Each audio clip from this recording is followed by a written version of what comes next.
जय राम जय जय राम, श्री राम जय जय राम, श्री राम जय जय राम, श्री राम जय जय राम।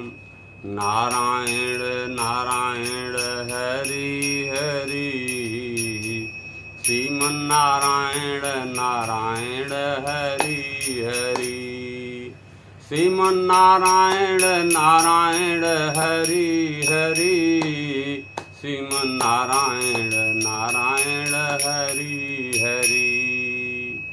भजमन्नारायण नारायण हरि हरि, श्रीमन्नारायण नारायण हरि हरि। नीलाम्बुजश्यामलकोमलाङ्गं सीतासंवारोपितुवां भागं, पाणौ महासा एकचारुचापं, नमामि रामं रघुवंशनाथं। नीले कमल के समान श्याम और कोमल जिनके अंग हैं, माता सीता जी जिनके बांग भाग में विराजमान हैं, ऐसे प्रभु को मैं साष्टांग प्रणाम करता हूँ और सभी अपने दर्शकों को कोटि कोटि प्रणाम करता हूँ। प्राप्ति और उनका उद्धार। और दूसरा होगा रामचरितमानस से बाली का उद्धार कैसे हुआ। दोनों ही एक प्रकार के लगभग मिले जुले दुष्ट थे। धुंधकारी भी उसी ढंग का था और बाली की भी क्रियाकलाप उसी ढंग का था। फर्क इतना ही था कि धुंधकारी जो था एक नॉर्मल आदमी था, लेकिन बाली एक राजा था। दोनों में फर्क इतना ही था। और ये सब कहते हुए सर्वप्रथम मैं आपको प्रतिदिन जैसे कहता हूँ नाम जप के लिए कि भगवान राम के नाम को आप लगातार जपिए। इससे जो है आपको शांति मिलेगी। भक्ति सनातन में सभी भक्त हैं। भक्ति में जब आप लगेंगे तो जो जितने भी यहाँ पर सनातनी हैं करोड़ों, वो सभी जो हैं भक्त हैं। लेकिन भक्त तो हैं, लेकिन जितना ज्ञान जीवात्मा का है उतना भक्ति कर रहा है।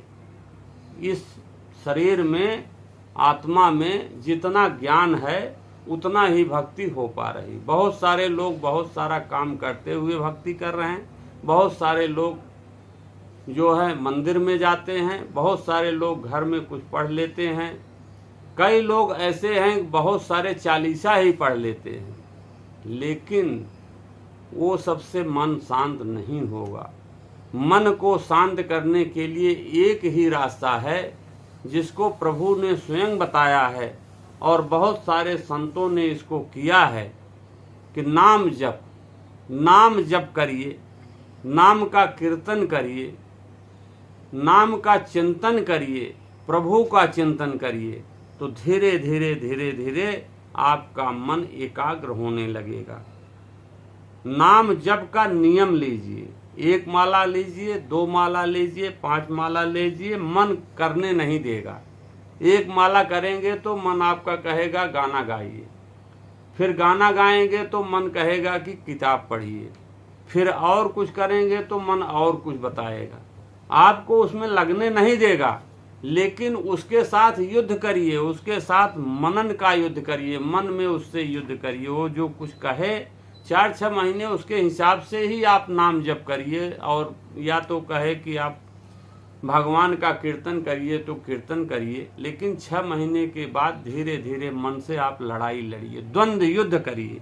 जब द्वंद्व युद्ध करेंगे तब आपको विजय मिलेगी। जब आप नाम जप करेंगे तो मन को बहुत कष्ट होता है। क्या क्या चीज़ें याद आती हैं जो याद नहीं आना चाहिए, उसी समय वो सब चीज़ें आपको याद आती हैं। लेकिन भोग में जब भोगते हैं कोई चीज़ तो मन बहुत एकाग्र हो जाता है और उसमें बहुत रुचि मिलती है, लेकिन वो क्षण मात्र के लिए होता है, वो बहुत कम समय के लिए होता है। चाहे जो भोग हो, चाहे पांचों इंद्रियों में कोई भी भोग आप देख लीजिए, चाहे खाने का हो, रसना का हो, छूने का हो, आंख से देखने का हो, कोई भी हो, वो क्षण मात्र के लिए होता है, वो टिकाऊ नहीं होता है।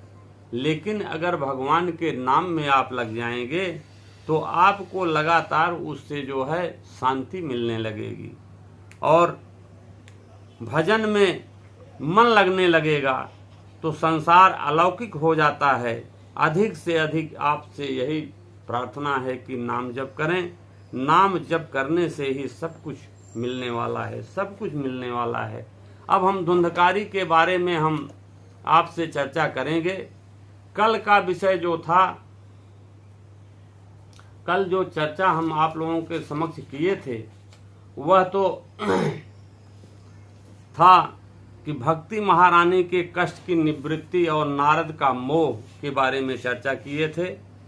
और आज जो है, आज हम धुंधकारी के प्रेत योनि से उनकी उद्धार के बारे में हम चर्चा करेंगे। पितयो परते तेन जननी ताडिता भृशम क्वचितम तिष्टम ब्रूहि हनिश्चे लत्तया न चेत इति त्वद्वाक्रियं सत्रा संजनन्या पुत्र दुखद कूपे पातः कृतो रात्रो तेन सा निधनम गता।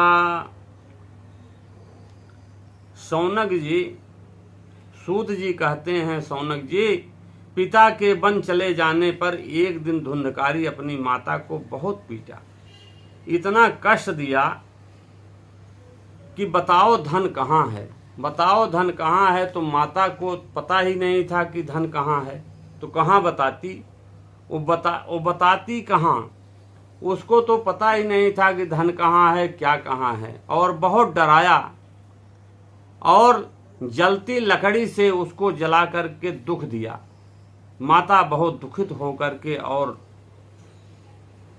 रात के अंधेरे में वो जा रही थी बाहर और कुएं में गिर गई और उसकी मृत्यु हो गई। योगनिष्ठ गोकर्ण तीर्थ यात्रा को निकल पड़े। इस घटना से उन्हें कोई दुख या सुख किसी प्रकार का कुछ नहीं हुआ। अब धुंधकारी बहुत सारी वेश्याओं के घर में लाया और चोरी करने का कार्य आरंभ किया। प्रतिदिन बहुत सारा धन लाता था और वैश्याओं को देता था। वैश्या खूब खुश रहती थी क्योंकि बहुत सारा धन लाता था और वैश्या इतनी खुश रहती थी कि उसको हर प्रकार के भोग पदार्थ देती थी, जो वो चाहता था उसको पूर्ण करती थी। लेकिन कुछ दिन ऐसे बीतने के बाद एक बार उन लोगों के मन में यह चिंता हुई कि यह तो धन बहुत ला रहा है। बहुत धन इकट्ठा होने पर, जब बहुत धन इकट्ठा हो गया तो वैश्या सोची कि तो बहुत धन इकट्ठा हो गया है और किसी न किसी समय पकड़ा अवश्य जाएगा, और जब ये पकड़ा जाएगा तो हम लोग भी पकड़े जाएंगे, और जब हम लोग भी पकड़े जाएंगे तो इसमें हम फंस जाएंगे, राजा हमको दंड देगा। तब उन्होंने क्या किया, आपस में बातचीत की कि यह प्रतिदिन चोरी करता है, इसीलिए इसको जो है मार देना चाहिए और हम लोग धन लेकर के यहाँ से चल दें, दूर चली जाएं। रात में धुंधकारी को वेश्या खाट में बांध दी और इसी से गला घोंटना चाहिए, लेकिन नहीं मरा। तब वो उसे आग के अंगारे से उसके मुंह में शरीर में डाल करके मार डाला, फिर लाश को गड्ढे में डाल करके गाड़ दिया। सच पूछो तो स्त्री बहुत ही साहसी होती हैं किसी किसी कार्य में। यह कार्य किसी को पता न चले, कोई पूछता तो बताती थी कि पैसे के लोभ में बहुत दूर गए हैं कमाने के लिए, और अलग अलग बातें करके टाल देती थी। कुछ दिन बाद सभी कुलटा धन समेट करके चली गई। धुंधकारी सहृदयम वित्तमता याता कुलटा बहुत भृत का धुंधकारी प्रभुवाथ महान प्रेत कुकर्मतः।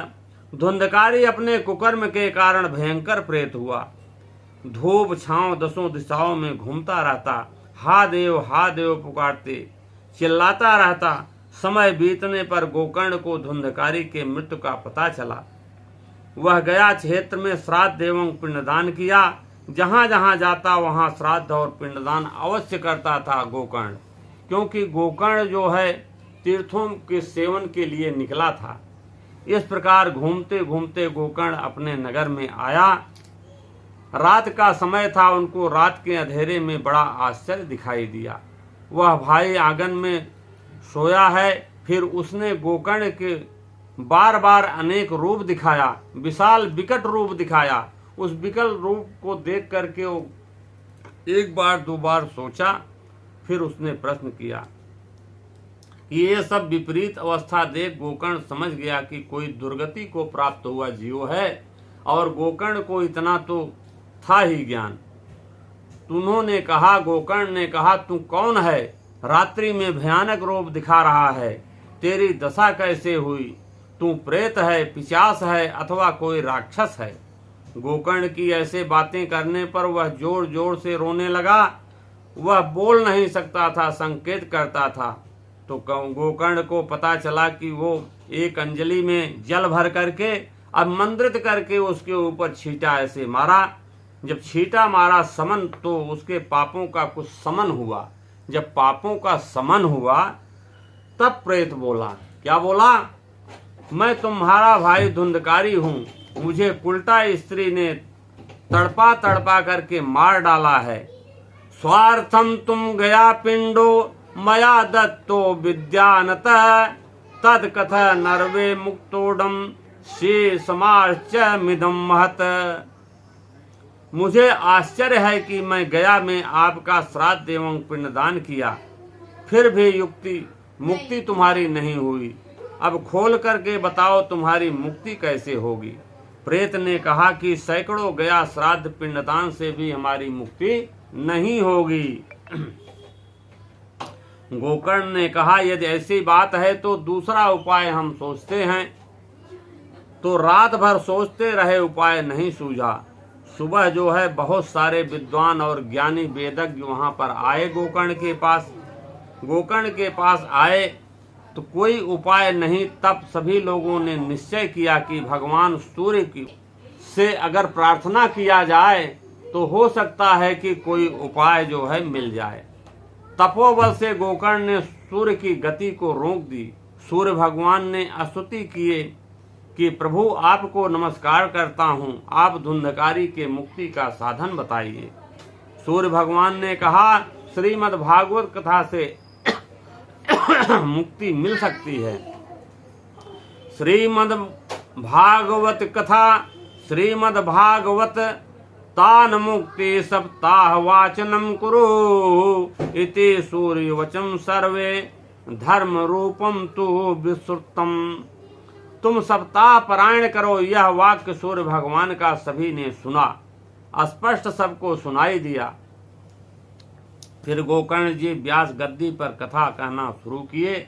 वहां सभी प्रकार के गांव के लोग आने लगे। अंधा, काना, लंगड़ा, बूढ़े, लूंगे, मंद बुद्धि, सभी लोग को देख करके प्रेत भी वहां उपस्थित हो गया। और एक बांस में कोने में एक बांस खड़ा था, उसमें जाकर के बैठ गया। गोकर्ण ने एक वैष्णव ब्राह्मण को मुख्य श्रोता बनाया तथा प्रथम स्कंद से ही कथा आरंभ किया। वह एक आश्चर्य बात हुई कि शाम को जब कथा समाप्त हुआ तो देखा गया कि बांस का एक गांठ तड़ तड़ करके शब्द करके फट गया। दूसरे दिन दूसरा गांठ, तीसरे दिन तीसरा गांठ, इस प्रकार सातवें दिन सातवीं गांठ फट गई। 12 स्कंद सुनने के बाद पवित्र होकर के प्रेत योनि से मुक्त होकर के दिव्य रूप धारण करके सबके सामने प्रकट हुआ और गोकर्ण को प्रणाम किया तथा बोला, भाई आपकी कृपा से प्रेत योनि की यातनाओं से मुक्ति मिली है। प्रयास करने पर बार बार कथा सुनने से चित्त में गांठ खुल जाती है। यह देखते भगवान के पार्षद विमान लेकर के आए। उसने धुंधकारी बैठ करके जाने लगा तो गोकर्ण ने पार्षदों से प्रश्न किया। क्या प्रश्न किया? गोकर्ण ने कहा, यहाँ बहुत लोग कथा सुन रहे थे, ऐसा व्यवहार क्यों? इस प्रकार फल में भेद क्यों हो रहा है? इससे जो है सभी सोचने लगे कि इस प्रकार से क्यों हो रहा है। तो इस प्रकार से जब सभी लोग सोचने लगे तो एक दूसरे को देखने लगे, तो उस समय कानाफूसी होने लगी। अत्रैव बहवः शान्ते श्रोतारो मम निर्मला आनितानि विनातानि न ते सायुग पत्कृतो श्रवणं संभागेन सर्वेशा मिहं दृश्यते फल भेदम कुतो जातः प्रभुवंतो हरिप्रिया। भगवान के प्रिय पार्षदों, यहाँ हमारे अनेकों सुहृद श्रोतागण हैं। इन सब के लिए आप लोग एक साथ बहुत से विमान क्यों नहीं लाए? हम देखते हैं कि यहाँ सभी ने समान रूप से कथा सुनी है, फिर फल में इस प्रकार भेद क्यों हुआ, यह बताइए। भगवान के सेवक ने कहा, श्रवणश्च विभेदेन फल भेदोस्त्र संसितः श्रवण तो कृतम सर्वैन तथा मन्नम कृतम फल भेदस्तो जातो भजनाता विमानदः सप्ता सत्र पुरुषोत्तम प्रतेन श्रवणम कृतम मनादितेन स्थिरांचे कृतम वृषम। हे मानत, इस फल भेद का कारण इसके श्रवण का भेद ही है। यह ठीक है कि श्रवण तो सबने समान रूप से किया, किंतु इसने जैसा मनन कोई नहीं किया। इसी से एक साथ भजन करने पर भी इसके फल में भेद रहा।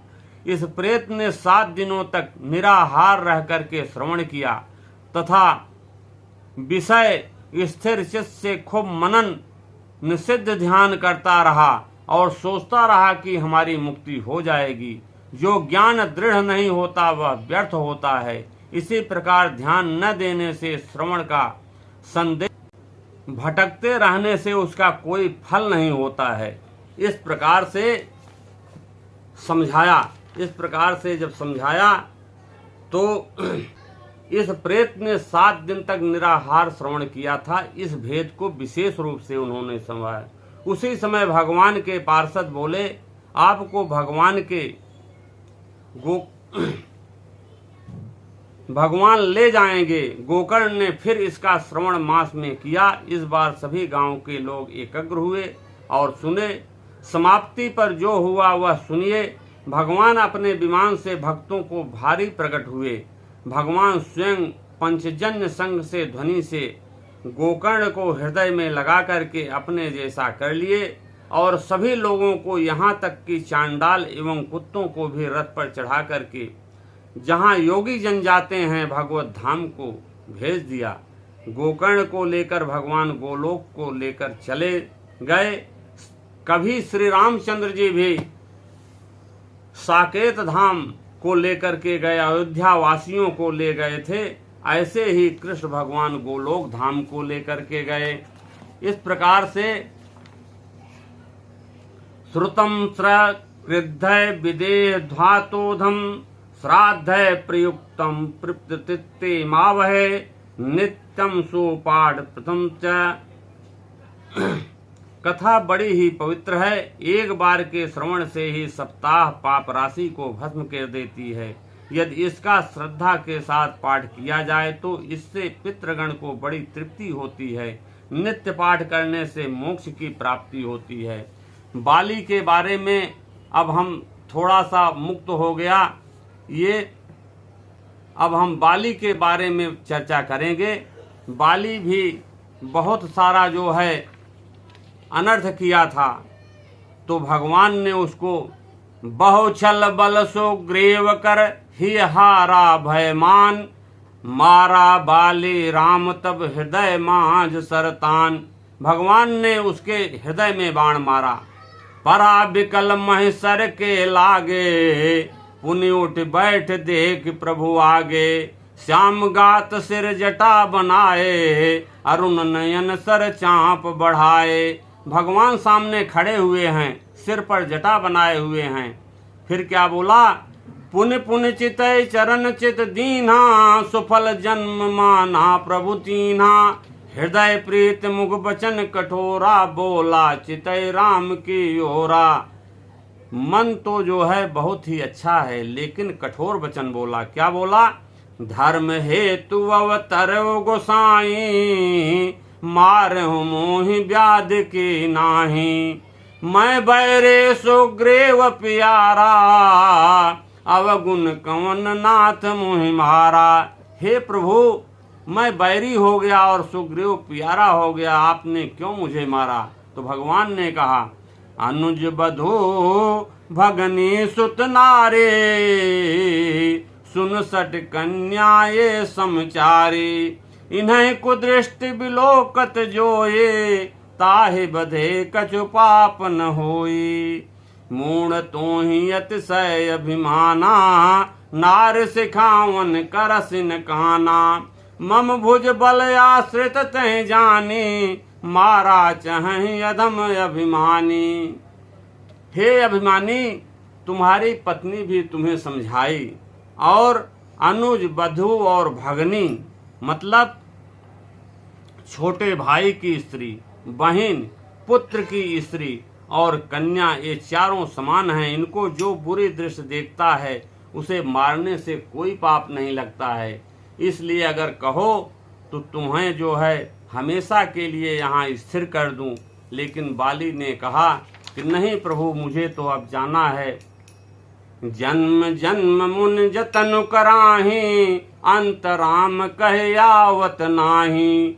जासु नाम बल शंकर कासे, देत समय समयत अविनाशी। मुनिगण जन्म जन्म में अनेक प्रकार के साधन करते हैं, लेकिन अंत काल में राम का नाम नहीं आता है। आप तो स्वयं हैं प्रभु, मेरे ऊपर कृपा करिए, अंगद का हाथ पकड़िए, और जिस योनि में मैं जन्म लूं उसमें आपके चरणों का प्रेम मिले, यही कृपा करिएगा। श्री राम जय राम, जय जय राम। श्री राम जय राम, जय जय राम। नारायण नारायण हरि हरि, श्रीमन नारायण नारायण हरि हरि।